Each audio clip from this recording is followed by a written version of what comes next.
السلام علیکم ورحمۃ اللہ وبرکاتہ۔ محترم ناظرین محترم، کیا آپ چاہتے ہیں کہ آپ کی ازدواجی زندگی نہایت خوشگوار، رحمتوں، برکتوں اور امن و سکون سے بھری ہوئی ہو اور آپ کا گھر سلامتی کا گہوارہ بن جائے؟ تو حضرت امام احمد بن حنبل رحمہ اللہ کی یہ چند نصیحتیں یاد کر لیجئے اور ان پر عمل کر کے اپنی زندگی کو پربہار کر لیجئے۔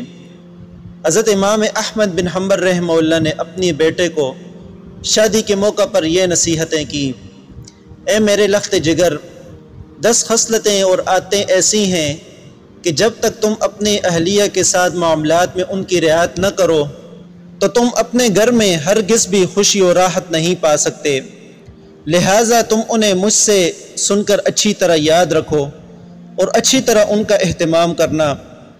نمبر 1، عورتیں توجہ چاہتی ہیں اور پیار، محبت، مزاح کی باتوں اور محبت کے اظہار میں صراحت کو پسند کرتی ہیں۔ اس معاملے میں اپنی بیوی کے ساتھ کبھی بخل سے کام مت لینا، اس گمان میں نہ رہنا کہ وہ خود سمجھ جائے گی۔ نمبر 2، اگر تم نے اس بارے میں بخل سے کام لیا تو اپنے اور اس کے درمیان بے رخی، بے مروتی اور محبت میں کمی کا حجاب و پردہ قائم کر دو گے۔ نمبر 3، عورتیں انتہائی سخت اور بہت ہی محتاط مزاج مرد کو ناپسند کرتی ہیں، جبکہ کمزور اور نرم مزاج کو جیسے چاہتی ہیں اسے استعمال بھی کر لیتی ہیں۔ سختی اور نرمی دونوں کو مناسب طریقے سے کام ملاؤ، اس میں سکون ہے۔ نمبر 4، جیسے مرد چاہتا ہے اس کی بیوی خوبصورت لگے، اسی طرح عورت بھی اپنے شوہر کی میٹھی گفتگو، خوبصورت نظر آنے، لباس کی صفائی ستھرائی اور عمدہ خوشبو کو پسند کرتی ہے، لہٰذا تم اس کے ساتھ ہر حال میں خوبصورت اور صاف ستھرے رہو۔ نمبر 5، شوہر کا گھر عورت کی سلطنت ہوتی ہے، لہٰذا گھر میں اسی کا حکم چلنا چاہیے۔ خبردار تم اس کی اس سلطنت کو منہدم نہ کرنا اور تم اسے گھر کی بادشاہت کے اس تخت سے اتارنے کی کوشش مت کرنا، اگر ایسا کیا تو پھر وہی ہوگا جو کسی سے سلطنت چھیننے سے ہوتا ہے۔ نمبر 6، عورت کی یہ خواہش ہوتی ہے کہ اسے اپنے شوہر کی محبت بھی حاصل ہو اور اپنے والدین کی بھی۔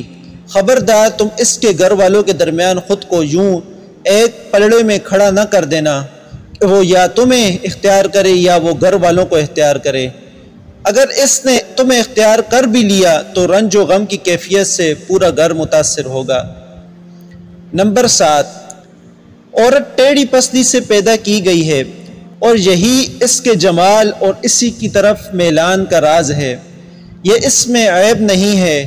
اگر وہ غلطی کرے تو اس پر چڑھائی کر کے اس کی کجی کی اصلاح کے پیچھے مت ہونا، ورنہ تم اسے توڑ بیٹھو گے، یعنی طلاق ہو جائے گی۔ اگر وہ غلطی کرے تو اتنی ڈھیل بھی نہ دو کہ شیر بن جائے، سختی اور نرمی کے درمیان رہ کر برتاؤ کرو۔ نمبر 8، عورت کی فطرت ہے کہ وہ شوہر کی ناشکری ہوتی ہے اور اچھائی کا انکار کرتی ہے۔ اگر تم اس کے ساتھ ایک زمانے تک اچھائی کرتے بھی رہو، پھر کبھی ایک بار ناخوشگوار سلوک کرو تو وہ یہ کہے گی کہ میں نے تم سے کبھی بلائی پائی ہی نہیں۔ اس کی یہ عادت تمہیں اسے ناپسند کرنے اور اس سے متنفر ہونے نہ دے، اس لیے کہ اگر تمہیں اس کی یہ عادت ناپسند ہو، اس کی بہت ساری عادتیں ایسی بھی ہیں جو تمہیں پسند ہوگی۔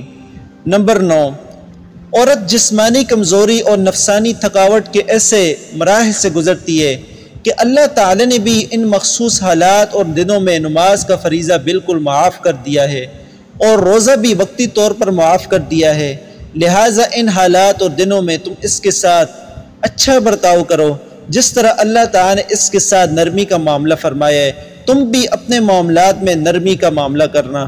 نمبر 10، یاد رکھو عورت یا تمہاری قید میں ہے، یعنی تمہاری پابند ہے، اس کی قید پر رحم کھاؤ اور اس کی خطا پر درگزر سے کام لو تو وہ تمہارے لیے بہترین متاع اور بہترین شریک حیات ثابت ہوگی۔